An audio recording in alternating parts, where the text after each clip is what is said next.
ओम शांति। आज है 21/4/2025 की साकार मुरली से। बाबा ने इसमें कहा, मीठे बच्चे, बाप आया है तुम्हें करंट देने। तुम देही अभिमानी होंगे, बुद्धि योग एक बाप से होगा तो करंट मिलती रहेगी। आसुरी स्वभाव, सबसे बड़ा आसुरी स्वभाव कौन सा है जो तुम बच्चों में नहीं होना चाहिए? अशांति फैलाना, यह है सबसे बड़ा आसुरी स्वभाव। अशांति फैलाने वाले से मनुष्य तंग हो जाते हैं। वह जहाँ जाएंगे वहाँ अशांति फैला देंगे। इसलिए भगवान से सभी शांति का वर मांगते हैं। बाबा ने कहा, मीठे मीठे सिखलते बच्चों ने गीत की लाइनें सुनी। गीत तो यह भक्ति मार्ग का है, फिर उनको ज्ञान में ट्रांसफ़र किया जाता है और कोई ट्रांसफ़र कर ना सके। तुम्हारे में भी नंबरवार पुरुषार्थ अनुसार जान सकते हैं दीवा क्या है, तूफान क्या है। बच्चे जानते हैं आत्मा की ज्योत बुझाई हुई है। अब बाप आए हैं ज्योत जगाने के लिए। बाबा ने कहा, सब आत्माओं की ज्योत उझाई हुई है, सबसे जास्ती ज्योत तुम्हारी उझाई हुई है। खास तुम्हारे लिए ही बाप आते हैं। तुम्हारी ज्योत उझा गई है, अब करंट कहाँ से मिले? बच्चे जानते हैं करंट तो बाप से ही मिलेगी। करंट जोर होती है तो बल्ब में रोशनी तेज हो जाती है। तो अभी तुम करंट ले रहे हो बड़ी मशीन से। बाप कौन है, कैसे ज्योत जगाते हैं, यह तो कोई नहीं जानते। उनको ज्योति स्वरूप भी कहते हैं, फिर सर्वव्यापी भी कह देते हैं। ज्योति स्वरूप को बुलाते हैं क्योंकि ज्योति बुझ गई है। साक्षात्कार भी होता है अखंड ज्योति का। पहले आत्मा पवित्र है, उनमें करंट है, सतो प्रधान है। गोल्डन एज में पवित्र आत्माएं हैं, फिर उनको अपवित्र भी बनना है। जब अपवित्र बनते हैं तब गॉड फादर को बुलाते हैं कि आकर लिबरेट करो, अर्थात दुख से मुक्त करो। जरूर कोई पतित बने हैं तब कहते हैं बाबा आओ, आकर लिबरेट भी करो, पावन भी बनाओ, यहाँ से शांति धाम ले चलो। सतयुग में एक धर्म एक राज्य है तो शांति रहती है, कोई हंगामा नहीं। यहाँ मनुष्य तंग होते हैं अशांति से। वहाँ परम धाम में तो सिर्फ शांति है। उनको कहा जाता है स्वीट साइलेंस होम। बाबा ने कहा, सतो रजो तमो के सबको पास करना होता है। जैसे बौद्धि खंड, क्रिश्चियन खंड या नया हुआ ना, तो उनको भी सतो रजो तमो से पास करना है। झाड़ में भी ऐसे होता है ना, आहिस्ते आहिस्ते वृद्धि होती जाती है। पहले जो निकले वह नीचे ही रहते हैं। बाप आकर मनुष्य से देवता बनाते हैं, फिर उसमें नंबरवार बनते हैं। राजधानी स्थापन होती है।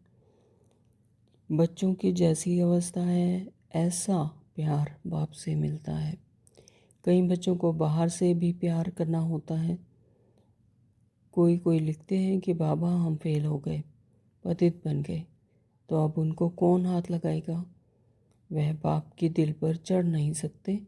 पवित्र को ही बाबा वर्षा दे सकते हैं। जैसी अवस्था वैसा प्यार। बाप को लिबरेटर कहा जाता है। लिबरेटर और गाइड कौन है, उनका परिचय देना है। सुप्रीम गॉड फादर आते हैं, उनको लिबरेट करते हैं। बाप तो एवर प्योर है, बाकी सब पवित्र से अपवित्र जरूर बनते हैं। पुनर्जन्म लेते लेते उतरते आते हैं। बाबा ने कहा, पुरानी दुनिया का अब अंत है, माया का पॉम्प कितना है, इसलिए मनुष्य समझते हैं यह तो स्वर्ग है। एरोप्लेन, बिजलियाँ आदि क्या क्या हैं, यह है सब माया का पॉम्प। अब यह सब खत्म होना है। तुमको भी योग में रहने का ही पुरुषार्थ बहुत करना है। इसमें ही माया के तूफान बहुत आते हैं। बाप सिर्फ कहते हैं मामे कम याद करो। रचयिता सुप्रीम सोल तो एक है, बाकी सब है रचना। बाप का मुख्य कर्तव्य है सबको दुख से लिबरेट करना। वह सुख धाम और शांति धाम का गेट खोलते हैं। उन्हें कहते हैं, हे लिबरेटर, दुख से लिबरेट कर, हमें शांति धाम सुख धाम ले चलो। शिव बाबा का ऑक्यूपेशन हम बताएंगे तो मनुष्य कहेंगे यह फिर कौन है जो गॉड फादर शिव का ऑक्यूपेशन बताते हैं। तो बोलो, तुम आत्मा के रूप में तो सब ब्रदर्स हो। फिर प्रजापिता ब्रह्मा द्वारा रचना रचते हैं तो भाई बहन होते हैं। गॉड फादर जिसको लिबरेटर गाइड कहते हैं, उनका ऑक्यूपेशन हम आपको बतलाते हैं। सन शोज फादर, यह भी समझाना चाहिए। दिव्य दृष्टि से साक्षात्कार हो सकता है। बिंदी है देखने में फ़ायदा, देखने से फ़ायदा थोड़ी ही हो सकता है। बाप भी ऐसे ही बिंदी है। उनको सुप्रीम सोल कहते हैं। सोल एक जैसा ही है, परंतु वह सुप्रीम है, नॉलेजफुल है, ब्लिसफुल है, लिबरेटर और गाइड है। बाप ही बतलाते हैं आत्मा इतनी छोटी है, मैं भी इतना हूँ। नॉलेज भी जरूर कोई शरीर में प्रवेश कर देंगे। मेरे में पावर है, इन ऑर्गन्स द्वारा बैठ समझाता हूँ। इनको एडम भी कहा जाता है। एडम है पहला पहला आदमी। ब्रह्मा विष्णु शंकर, यह किसकी रचना तो होगी ना, तो रचयिता तो एक ही है। बाप ने तो इनको अडॉप्ट किया है। जिन बच्चों को अच्छी धारणा होती है उन्हें बहुत खुशी रहेगी, कभी उबासी नहीं आएगी। देह अभिमान है तो देही अभिमानी हो बैठ नहीं सकेंगे, कोई ना कोई बाहर की बातें याद आएंगी। पॉइंट्स आदि भी नोट नहीं कर सकेंगे, शरूढ़ बुद्धि झट नोट करेंगे। पहले पहले ऊंचते ऊंच बाप का परिचय देना है। वह कैसे लिबरेटर गाइड हैं। हेवन में भी यह विकार होते नहीं, तो इस समय इनको कहा जाता है शैतानी राज्य। पुरानी दुनिया है ना, तो इनको गोल्डन एज नहीं कहेंगे। नई दुनिया थी, अब पुरानी हुई है। बच्चों में जिनको सर्विस का शौक़ है तो पॉइंट्स नोट करना चाहिए। धारणा के लिए मुख्य सार में बाबा ने कहा, नंबर 1, पढ़ाई में बहुत बहुत कमाई है, इसलिए कमाई खुशी खुशी से करनी है। पढ़ते समय कभी उबासी आदि ना आए। पवित्र बन, बाप के दिल का प्यार पाने का अधिकारी बनना है। अच्छी कमाई करनी और करानी है। वरदान दिया है, मर्जी व जन्म की स्मृति से सर्व कर्म बंधनों को समाप्त करने वाले कर्म योगी भव। स्लोगन है, समय की समीपता का फाउंडेशन है बेहद की वैराग्य वृत्ति। ओम शांति। तो शुरू करते हैं आज की 21/4/2025 की साकार मुरली विस्तार से। बाबा कहते, मीठे बच्चे, हाँ जी बाबा, बाप आया है तो मैं करंट देने। तुम देही अभिमानी होंगे, बुद्धि योग एक बाप से होगा तो करंट मिलती रहेगी। करंट यानी शक्ति।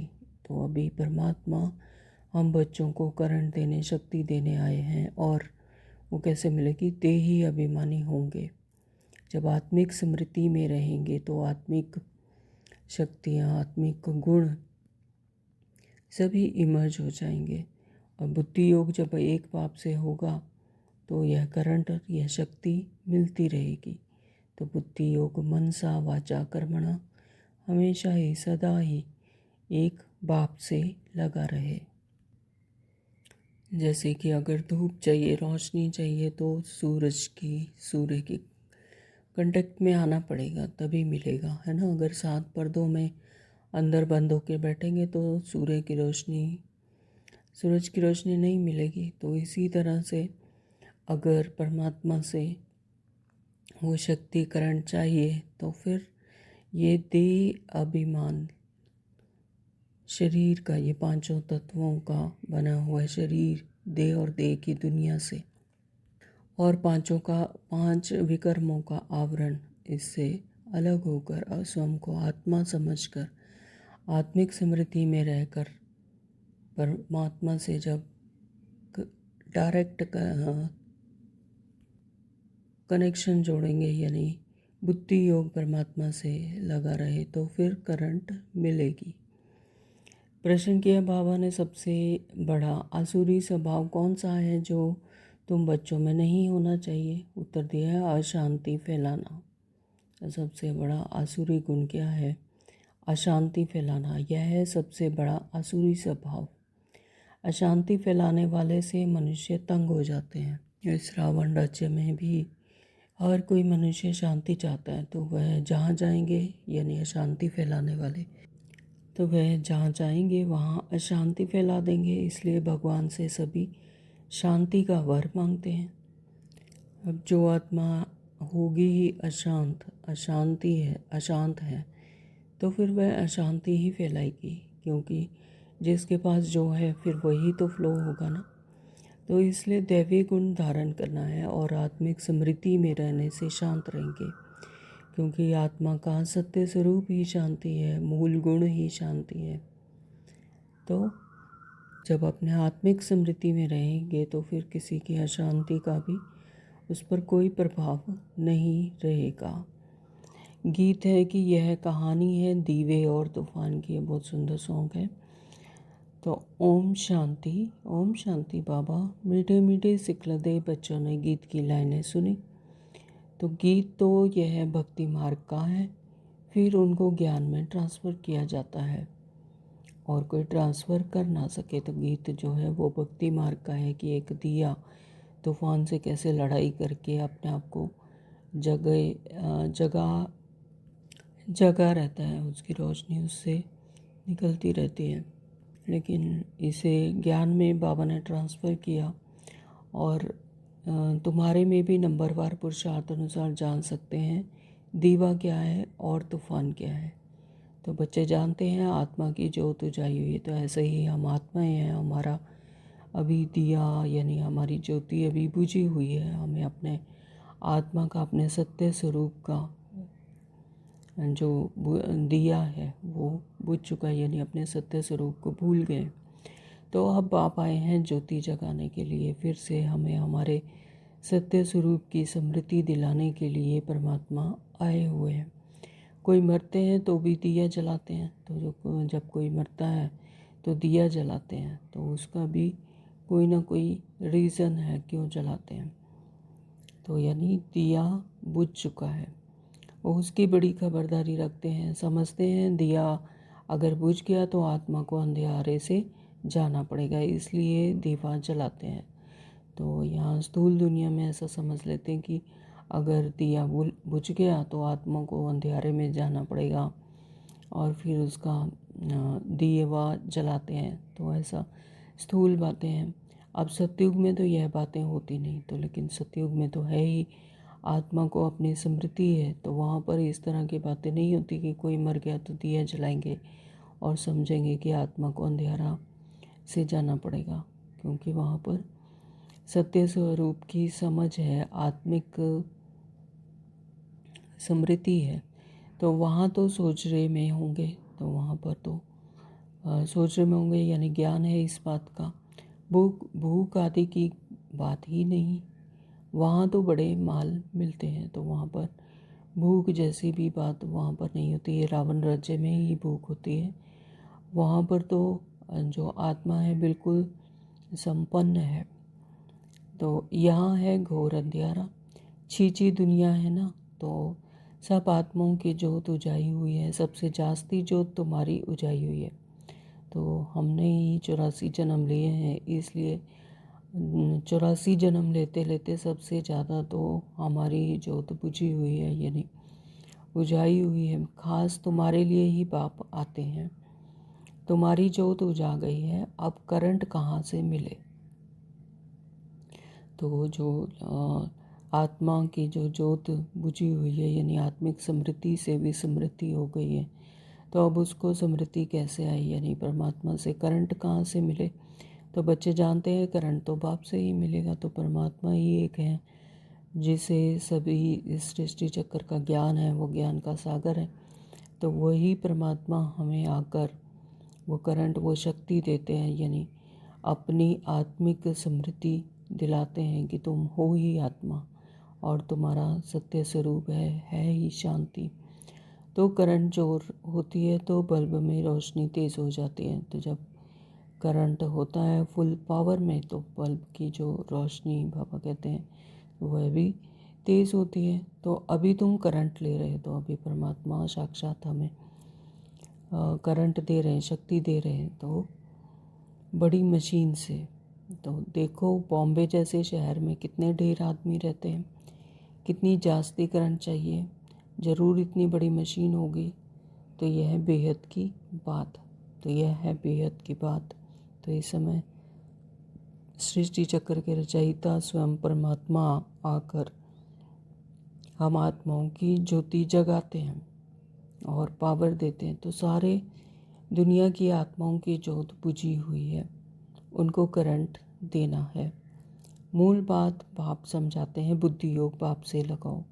तो बुद्धि योग हमेशा सदा ही परमात्मा से लगा रहे। देही अभिमानी बनो, यानी आत्मिक स्मृति में रहो। कितना बड़ा बाप है, सारी दुनिया के पतित मनुष्यों को पावन करने वाला सुप्रीम बाप आया है सबकी ज्योत जगाने के लिए। सारी दुनिया में मनुष्य मात्र की ज्योत जगाते हैं। बाप कौन है, कैसे ज्योति जगाते हैं, यह तो कोई नहीं जानते। तो बाबा कहते कि यह अभी कैसे हमारी आत्मिक स्मृति हमें दिलाते हैं, तो यह कोई नहीं जानते। उनको ज्योति स्वरूप भी कहते हैं, फिर सर्वव्यापी भी कह देते हैं। ज्योति स्वरूप को बुलाते हैं क्योंकि ज्योति बूझी हुई है, बूझ गई है। साक्षात्कार भी होता है अखंड ज्योति का, दिखलाते हैं। अर्जुन ने कहा मैं तेज सहन नहीं कर सकता हूँ। तो जैसे जैसे जिसकी भावना वैसे ही उसको साक्षात्कार भी हो जाता है। तो अखंड ज्योति का बाबा कहते कि ये दिखलाते हैं कि अर्जुन ने कहा मैं तेज सहन नहीं कर सकता हूँ। तो यहाँ पर जब अर्जुन को परमात्मा के साक्षात्कार करवाया तो उसने उसको तेज के रूप में देखा और कहा कि इतना तेज़ मैं इसे सहन नहीं कर सकता, बहुत करंट है। तो अब इन बातों को तुम बच्चे अभी समझते हो। सबको समझाना भी यह है कि तुम आत्मा हो, आत्माएं ऊपर से यहाँ आती हैं। पहले आत्मा पवित्र है, उनमें करंट है, सतो प्रधान है। गोल्डन एज में पवित्र आत्माएं हैं, फिर उनको अपवित्र भी बनना। तो ये ड्रामा में नूत है कि जो चीज़ पहले न्यू होगी, नई होगी, और फिर धीरे धीरे समय अनुसार फिर पुरानी होती जाती है। तो इसी तरह से गोल्डन एज में पवित्र आत्माएं होती हैं, फिर जन्म दर जन्म लेते लेते अपवित्र भी बनना है, यानी रावण राज्य को आना ही है। पहले सतो प्रधान होती हैं, फिर तमो में आती ही है। तो जब अपवित्र बनते हो तब गॉड फादर को बुलाते हो कि आकर लिबरेट करो, अर्थात दुख से मुक्त करो। तो जब अपवित्र बनते हैं तो फिर परमात्मा को ही बुलाते हैं कि आकर हमें छुड़ाओ, इन दुखों से मुक्त करो, लिबरेट करो। तो लिबरेट करना और पावन बनाना दोनों का अर्थ अलग अलग है। ज़रूर कोई से पतित बने हैं तब कहते हैं बाबा आओ, आकर लिबरेट भी करो, पावन भी बनाओ। तो यहाँ से शांति धाम ले चलो, शांति का वर दो। अब आपने समझाया है, यहाँ शांत में तो रह नहीं सकते, शांति तो है ही शांति धाम। तो यहाँ पर तो सारी प्रकृति भी अशांत है, सभी मनुष्य अशांत हैं, तो इसलिए यहाँ पर शांति रह नहीं सकती। तो शांति तो होती है सिर्फ शांति धाम में और सतयुग में। तो सतयुग में एक धर्म एक राज्य है तो शांति रहती है। तो सतयुग में सभी मनुष्यों की जो स्मृति है तो एक ही तरह की होती है, एक ही तरह की स्टेज होती है हर आत्मा की। इसीलिए सभी के संकल्प भी एक ही तरह के होते हैं। तो कोई क्यों क्या कैसे क्वेश्चन ही नहीं होता, ना ही उलझती हैं एक दूसरों से, एंटेंगल नहीं होती। तो इसीलिए सतयुग में क्या है, एक धर्म एक राज्य और शांति रहती है। तो कोई हंगामा ही नहीं। यहाँ मनुष्य तंग होते हैं अशांति से, क्योंकि यहाँ पर वैरायटी मनुष्य होते हैं और उन सभी के संकल्प भी अलग होते हैं, तो सोचने समझने का तरीका अलग है, इसीलिए एक दूसरे से इंटेंगल होते हैं यानी तंग होते हैं और अशांति रहती है। एक ही घर में कितना झगड़ा हो पड़ता है, तो चाहे एक ही घर है, एक ही परिवार के लोग हैं, लेकिन फिर भी झगड़ा होता है, क्योंकि एक दूसरे से संस्कार नहीं मिलते, है ना, समझ नहीं मिलती। समझो स्त्री पुरुष का झगड़ा है तो माँ बाप, बच्चे, भाई बहन आदि सब तंग हो पड़ते हैं। तो अशांति वाला मनुष्य जहाँ जाएगा अशांति ही फैलाएगा, क्योंकि आसुरी सा भाव है ना। तो अभी तुम जानते हो सतयुग है सुखधाम, वहाँ सुख और शांति दोनों हैं। तो सुखधाम और सतयुग में वहाँ पर सुख भी है और शांति भी है, और जो परम धाम है वहाँ पर शांति होती है। और सुख जो है 5 तत्वों की दुनिया में, वहाँ पर सुख और शांति दोनों हैं, क्योंकि आत्मा की हायर स्टेज पर है, संपूर्ण संपन्न स्टेज पर हैं आत्माएं। और वहाँ परम धाम में तो सिर्फ शांति है, उनको कहा जाता है स्वीट साइलेंस होम। तो मुक्ति धाम वालों को सिर्फ इतना ही समझाना होता है, तुमको मुक्ति चाहिए ना, तो बाप को याद करो। मुक्ति के बाद जीवन मुक्ति जरूर है। पहले जीवन मुक्त होते हैं, फिर जीवन बंध में आते हैं, आधा आधा है ना। तो सतो प्रधान से फिर सतो रजो तमो में जरूर आना है। तो पहले जीवन मुक्त होते हैं, फिर जीवन बंध में आते हैं, यानी पहले आत्मा अपनी स्मृति में होती है और जीवन मुक्त होती है, यानी कोई किसी से कर्म बंधन भी नहीं बनता, और जैसे कि जीवन मुक्त में होती है, बिल्कुल सुख शांति आनंद में होती है। फिर जीवन बंध में आते हैं, तो जैसे जैसे विस्मृति होती है आत्मा की, तो फिर जीवन बंध में आ जाते हैं, यानी जो रोल है वो आत्मा के कंट्रोल में नहीं होता, आत्मा कंट्रोल में हो जाती है मन बुद्धि संस्कार के। आधा आधा है ना, सतो प्रधान से फिर सतो में आते हैं, फिर रजो में, फिर तमो में आते हैं, फिर तमो प्रधान में जरूर आना होता है। तो पिछाड़ी में जो एक आधा जन्म के लिए आते होंगे, तो वह क्या क्या सुख दुख का अनुभव करते होंगे। तो जो आधा जन्म लिए आते रहेंगे, तो जो लास्ट में आते हैं, जिनका रोल ही ड्रामा में नोंद है कि लास्ट में आएंगे, तो वह फिर सुख दुख का अनुभव करते रहेंगे। तुम तो सारा अनुभव करते हो, तुम जानते हो इतने जन्म हम सुख में रहे, फिर इतने जन्म दुख में होते हैं। तो यानी ड्यूरेशन सुख की भी बहुत होगी और दुख की भी, यानी सतयुग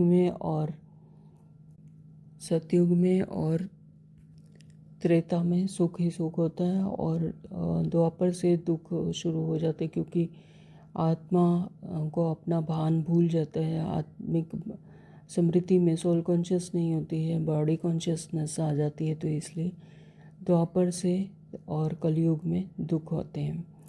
फलाने धर्म नई दुनिया में आ नहीं सकते, उनका पार्ट भी बाद में है, बल नया खंड है उनके लिए, जैसे कि वह नई दुनिया है। जैसे बौद्धि खंड क्रिश्चियन खंड नया हुआ ना, तो उनको भी सतो रजो तमो से पास करना है। झाड़ में भी ऐसे होता है ना, आहिस्ते आहिस्ते वृद्धि होती जाती है, पहले तो निकले वह नीचे ही रहते हैं। तो जो पहले निकलते हैं वो नीचे ही रहते हैं, यानी जड़ों में। और देखा है ना नए नए पत्ते कैसे निकलते हैं, छोटे छोटे हरे पत्ते निकलते हैं, फिर और फूल निकलता है, नया झाड़ बहुत छोटा है, नया बीज डाला जाता है, उनकी पूरी परवरिश नहीं होती तो सड़ जाता है। तुम भी पूरी परवरिश नहीं करते हो तो सड़ जाते हैं। तो बाप आकर मनुष्य से देवता बनाते हैं, फिर उसमें नंबरवार बनते हैं। तो यह है मनुष्य झाड़ की बात है, कल्प वृक्ष की बात है। बाबा कहते हैं कि मनुष्य से देवता कैसे कैसे बनाते हैं, और जिनकी परवरिश नहीं की जाती तो फिर वो सड़ जाते हैं। तो फिर उसमें नंबरवार बनते हैं, राजधानी स्थापन होती है ना, बहुत फेल हो पड़ते हैं। बच्चों की जैसी अवस्था है ऐसा प्यार बाप से मिलता है। कई बच्चों को बाहर से भी प्यार करना होता है। कोई कोई लिखते हैं बाबा हम फेल हो गए, यानी धारणा पर पूरे नहीं उतरे। तो फिर बाबा कहते कि माँ ऐसे लिखते हैं, बाबा को बताते हैं कि हम फेल हो गए, पतित बन गए। तो अब उनको कौन हाथ लगाएगा? वह बाप के दिल पर चढ़ नहीं सकते। जो धारणा में नहीं चले, श्रीमत पर नहीं चले, तो फिर वो बाबा के दिल पर नहीं चढ़ सकते। फिर उन्हें बाबा कहते कौन हाथ लगाएगा? पवित्र को ही बाबा वर्षा दे सकते हैं। तो जो यहाँ पर पवित्र होंगे तो बाबा वर्षा उन्हों को ही दे सकते हैं। पहले एक एक से पूरा समाचार पूछ पोता में लेते हैं। जैसी अवस्था वैसा प्यार। जैसे जैसे आत्मा की जो अवस्था होगी फिर उनका प्यार भी परमात्मा से वैसा ही होगा। बाहर से बल प्यार करेंगे, अंदर जानते हैं ये बिल्कुल ही पित्तू हैं, सर्विस कर नहीं सकते। ख्याल तो रहता है ना। अज्ञान काल में बच्चा अच्छा कमाने वाला होता है तो बाप भी बहुत प्रेम से मिलेगा, और कोई इतना कमाने वाला नहीं तो बाप का भी इतना प्यार नहीं रहता। तो जैसे स्थूल दुनिया में भी कोई एक बच्चा जो होशियार है, अच्छा कमाने वाला है, तो उसी की कमाई अच्छी होती है तो बाबा का प्रेम भी उससे उतना ज़्यादा रहता है। परमात्मा का भी इसी तरह से है कि जो अच्छा कमाई वाला होगा, कमाने वाला यानी अच्छी धारणा करने वाला, अच्छी श्रीमत पर चलने वाला, तो बाबा का भी उनसे प्यार होता है। और जो कमाने वाला नहीं होगा तो फिर बाप का भी इतना प्यार नहीं रहता। तो यहाँ भी ऐसे बच्चे बाहर में भी सर्विस करते हैं ना। भल कोई भी धर्म वाला हो उनको समझाना चाहिए। बाप को लिबरेटर कहा जाता है ना। लिबरेटर और गाइड कौन है उनका परिचय देना है। सुप्रीम गॉड फादर आते हैं, सबको लिबरेट करते हैं। बाप कहते हैं तुम कितने पतित बन गए हो, प्योरिटी है ही नहीं, आप मुझे याद करो। तो बाप तो एवर प्योर है, और जितना जितना परमात्मा को याद करेंगे उतना ही पवित्र बनते जाएंगे। तो बाकी सब पवित्र से अपवित्र जरूर बनते हैं, पुनर्जन्म लेते लेते उतरते आते हैं। तो इस समय सब पतित हैं, इसलिए बाप राय देते हैं बच्चे तुम मुझे याद करो तो पावन बन जाएंगे। अब मौत तो सामने खड़ा है, पुरानी दुनिया का अब अंत है। माया का पॉम्प कितना है, इसलिए मनुष्य समझते हैं यह तो स्वर्ग है। एरोप्लेन, बिजलियाँ आदि क्या क्या हैं, यह है सब माया का पॉम्प। यह अब ख़त्म होना है, फिर स्वर्ग की स्थापना हो जाएगी। तो यह बिजलियाँ आदि सब स्वर्ग में तो होते हैं। अब यह सब स्वर्ग में कैसे आएंगे, ज़रूर जानकारी वाला चाहिए ना। तुम्हारे पास बहुत अच्छे अच्छे कारीगर लोग भी आएंगे, वह रजाई में तो आएंगे नहीं, फिर भी तुम्हारी प्रजा में आ जाएंगे। इंजीनियर आदि सीखे हुए अच्छे अच्छे कारीगर आएंगे। तो यह फैशन सारा बाहर विलायत से आता जाता है। तो बाहर वालों को भी तुम्हें शिव बाबा का परिचय देना है। बाप को याद करो, तुमको भी योग में रहने का ही पुरुषार्थ बहुत करना है। इसमें ही माया के तूफान बहुत आते हैं। बाप सिर्फ कहते हैं माँ में कम याद करो, यह तो अच्छी बात है ना। तो क्राइस्ट भी उनकी रचना है। रचयिता सुप्रीम सोल तो एक है, बाकी सब हैं रचना। तो जो बाकी धर्म है वो सब भी अपने अपने टाइम पर ही आते हैं। तो बाबा कहते हैं जो रचयिता है वो सुप्रीम सोल तो एक ही है, बाकी सब हैं रचना। वर्षा रचना से ही मिलता है।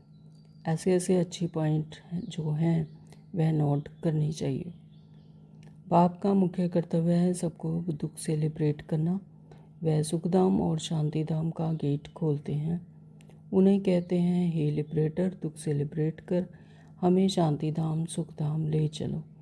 अब यहाँ सुखधाम है तो बाकी आत्माएं शांतिधाम में रहती हैं।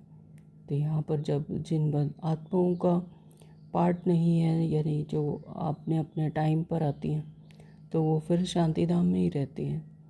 सुखधाम में तो जिन आत्माओं का पार्ट है, जो पुरुषार्थ करते हैं, जो प्रारब्ध पाते हैं, वही आते हैं। तो हेवन का गेट बाप ही खोलते हैं। एक गेट खुलता है नई दुनिया का, दूसरा शांतिधाम का। तो 2 गेट खुलते हैं। यहाँ पर तो सभी आत्माओं को जाना होता है, लेकिन कुछ आत्माएं नई दुनिया में यानी सतयुग में आती हैं और बाकी सब कहाँ जाती हैं? शांति धाम में। अब तो आत्माएं अपवित्र हो गई हैं, तो उनको बाप श्रीमत देते हैं, अपने को आत्मा समझो, मुझे याद करो तो तुम्हारे पाप कट जाएं। अब जो जो पुरुषार्थ करेंगे तो फिर अपने धर्म में ऊंच पद पाएंगे, पुरुषार्थ नहीं करेंगे तो कम पद पाएंगे। अच्छी अच्छी पॉइंट्स नोट करो तो समय पर काम आ सकती हैं। बोलो शिव बाबा का ऑक्यूपेशन हम बताएंगे तो मनुष्य कहेंगे यह फिर कौन है जो गॉडफादर शिव का ऑक्यूपेशन बताते हैं। तो बोलो तुम आत्मा के रूप में तो सब ब्रदर्स हो, फिर प्रजापिता ब्रह्मा द्वारा रचना रचते हैं तो भाई बहन होते हैं। तो गॉड फादर किसको, जिसको लिबरेटर गाइड कहते हैं, उनका ऑक्यूपेशन हम आपको बतलाते हैं, क्योंकि हमें ही परमात्मा ने आकर ज्ञान के द्वारा, मुरली के द्वारा समझाया है, तो इसीलिए हम ही बताते हैं। ज़रूर हमको गॉड फादर ने बताया है तब आपको बताते हैं। सन शोज फादर, तो यह भी समझाना चाहिए। आत्मा बिल्कुल छोटा स्टार है, इन आँखों से उनको देखा नहीं जाता है। दिव्य दृष्टि से साक्षात्कार हो सकता है। दिव्य दृष्टि यानी ज्ञान की दृष्टि से, ज्ञान धारण करने से जो ज्ञान की दृष्टि खुलती है, समझ आती है, तो उस दिव्य दृष्टि से साक्षात्कार हो सकता है। बिंदी है, देखने से फ़ायदा थोड़ा ही हो सकता है। बाप भी ऐसी ही बिंदी है, तो बाप भी क्या है? बिंदी है। तो बाबा कहते हैं उसे देखते रहो, तो उससे थोड़ी कोई फ़ायदा होगा। उनको सुप्रीम सोल कहते हैं। सोल एक जैसा ही है, परंतु वह सुप्रीम है, नॉलेजफुल, ब्लिसफुल है, लिबरेटर और गाइड है। उनकी बहुत महिमा करनी पड़े। ज़रूर बाप आएंगे तब तो साथ ले जाएंगे ना, आकर नॉलेज देंगे। बाप भी बतलाते हैं आत्मा इतनी छोटी है, मैं भी इतना छोटा हूँ, नॉलेज भी ज़रूर कोई शरीर में प्रवेश कर देंगे, क्योंकि आत्माओं को जो शरीर भान में हैं तो उन्हें भी ज्ञान तो शरीर में आकर ही देंगे, इन्हीं ऑर्गन्स द्वारा ही समझेंगे, कानों द्वारा समझेंगे, बुद्धि द्वारा धारण करेंगे। तो आत्मा के बाजू में आकर बैठूंगा, मेरे में पावर है, ऑर्गन्स मिल गए तो मैं धनी हो गया। तो बाबा क्या कहते कि मैं ब्रह्मा बाबा के तन में जैसे आता हूँ तो मुझे भी पावर मिल गई, तो ऑर्गन्स मिल गए तो जैसे मैं धनी हो गया। तो इन ऑर्गन्स द्वारा बैठ समझाता हूँ। इनको एडम भी कहा जाता है। किसको? ब्रह्मा बाबा को। एडम है पहला पहला आदमी, मनुष्यों का सिजरा है ना, तो यह माता पिता भी बनते हैं और इनसे फिर रचना होती है पुराना, परंतु अडॉप्टेड किया है। नहीं तो ब्रह्मा कहाँ से आया? ब्रह्मा के बाप का नाम कोई बताए? तो ब्रह्मा विष्णु शंकर, यह किसकी रचना तो होगी ना।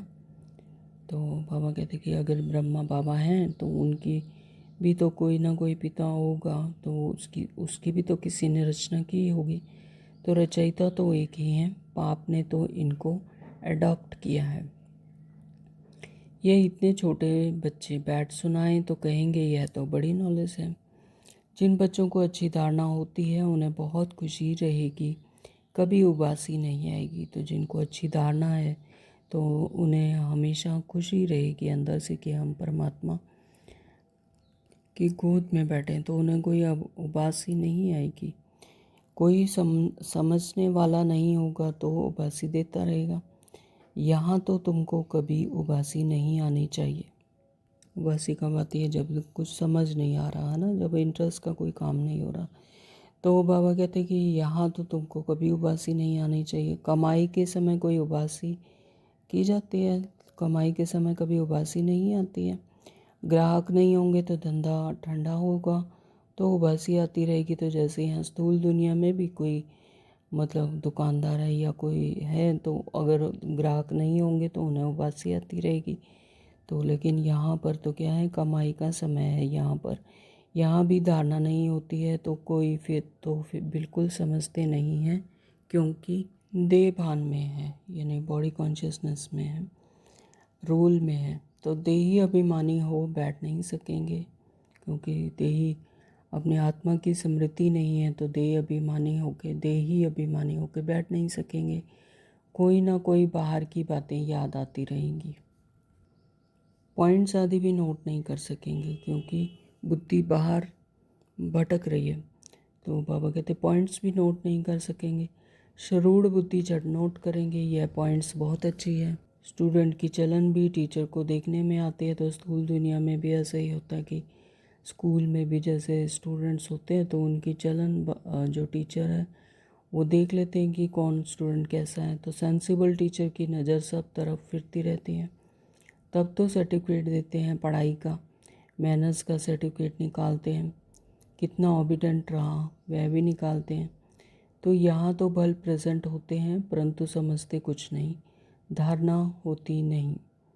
कोई कहते हैं बुद्धि डल है, धारणा नहीं होती। बाबा क्या करेंगे? यह तुम्हारे कर्मों का हिसाब किताब है।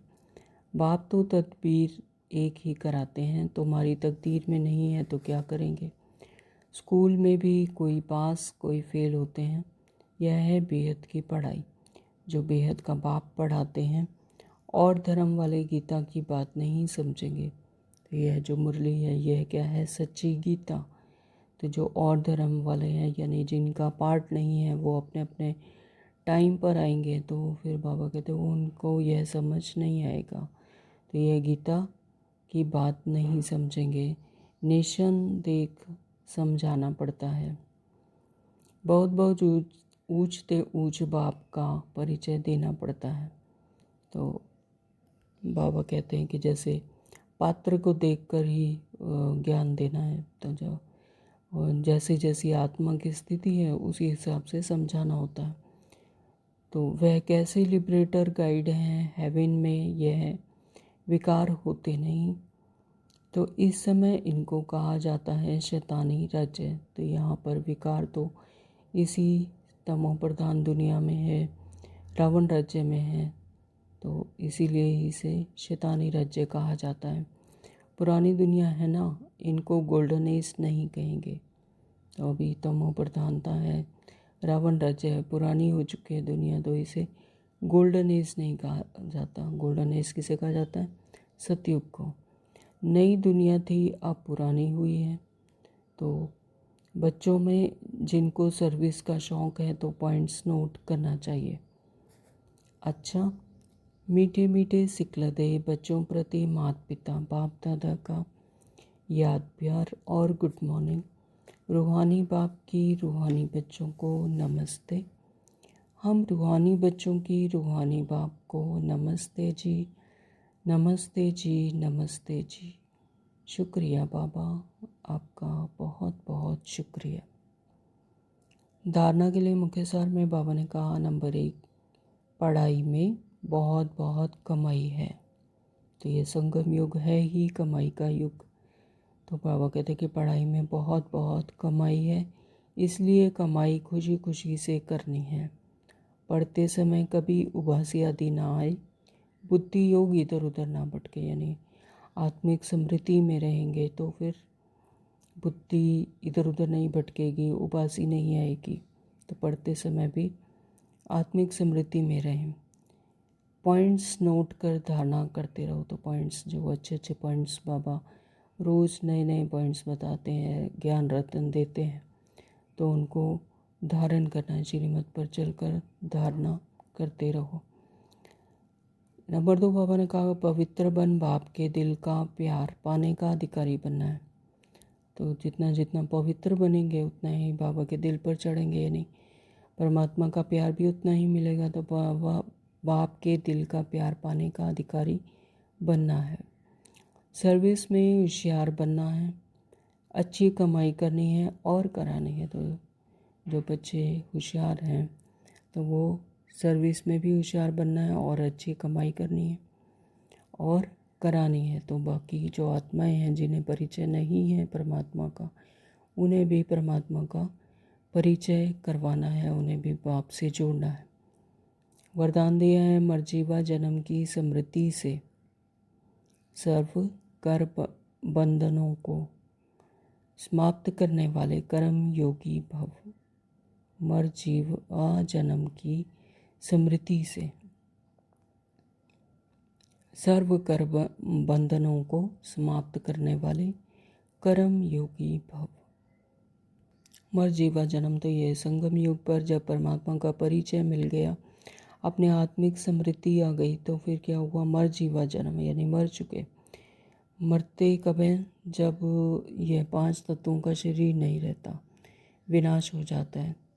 तो इस मर जीवा जन्म, तो इस समय भी हम अपने सोल कॉन्शियसनेस में आ जाते हैं, यानी आत्मिक स्मृति में आ जाते हैं। तो इस शरीर में रहते हुए भी जैसे मर गए, यह स्मृति है कि यह शरीर है ही नहीं। तो सभी कर्म बंधनों को भी समाप्त करने वाले, कोई भी बंधन ना हो, ऐसे कर्म योगी, कर्म करते हुए भी कर्म बंधन से उपराम की स्थिति। तो बाबा कहते हैं ऐसे सब कर्म बंधनों को समाप्त करने वाले कर्म योगी भव। यह मर्जीवा दिव्य जन्म कर्म बंधनी जन्म नहीं। तो यहाँ पर कर्म बंधनी नहीं बनती। जब परमात्मा का परिचय मिल गया, अपनी आत्मा की स्मृति आ गई, तो फिर कर्म बंधनों से उपराम। तो यह कर्म योगी जन्म है। इस अलौकिक दिव्य जन्म में ब्राह्मण आत्मा स्वतंत्र है, ना कि परतंत्र। तो यह हमारा कौन सा जन्म है, अलौकिक दिव्य जन्म।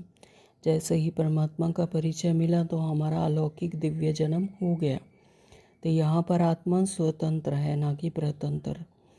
तो यह देह लोन में मिली हुई है, सारे विश्व की सेवा के लिए पुराने शरीरों में बाप शक्ति भर भर चला रहे हैं। जिम्मेवारी बाप की है, ना कि आपकी। तो जिम्मेवार कौन है, परमात्मा स्वयं। परमात्मा की ही डायरेक्शन से सभी चल रहे हैं। तो यहाँ पर जिम्मेवारी बाप की है, ना कि आपकी। तो बाप ने डायरेक्शन दिया है कि कर्म करो, आप स्वतंत्र हो।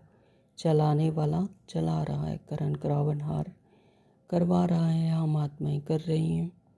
तो इसी विशेष धारणा से कर्म बंधनों को समाप्त कर कर्म योगी बनो। आज का स्लोगन दिया बाबा ने, समय की समीपता का फाउंडेशन है बेहद की वैराग्य वृत्ति।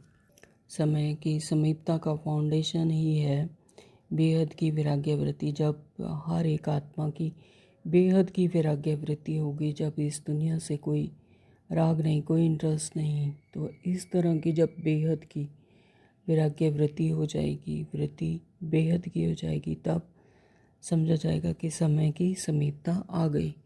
तो समय की समीपता का फाउंडेशन ही है बेहद की वैराग्य वृत्ति। ओम शांति। आज के अव्यक्ति चाह रहे हैं, कंबाइंड रूप की स्मृति से सदा विजयी बनो।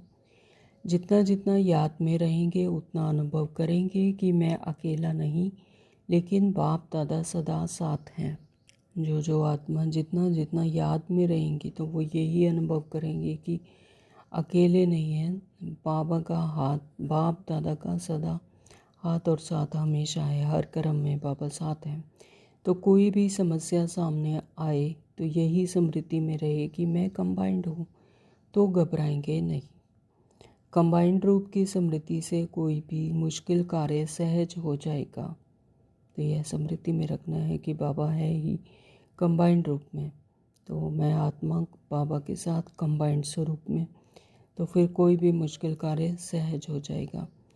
अपने सब बोझ बाप के ऊपर रख स्वयं हल्के हो जाओ, तो सदा अपने को खुश नसीब अनुभव करेंगे और फरिश्ते के समान नाचते रहेंगे। तो हमेशा अपना कोई भी बोझ है, मन का, शरीर का, या किसी तरह का भी दुख समस्या है, तो बाबा के ऊपर रख दो बाबा, और स्वयं हल्के हो जाओ, तो सदा अपने को खुश नसीब अनुभव करेंगे और फरिश्ते के समान में, यानी हल्के होकर हमेशा नाचते रहेंगे और फरिश्ते के समान नाचते रहेंगे। तो आज सारा दिन फरिश्ते के समान ही नाचते रहेंगे, यानी खुशी में रहेंगे। ओम शांति। Thank you Baba.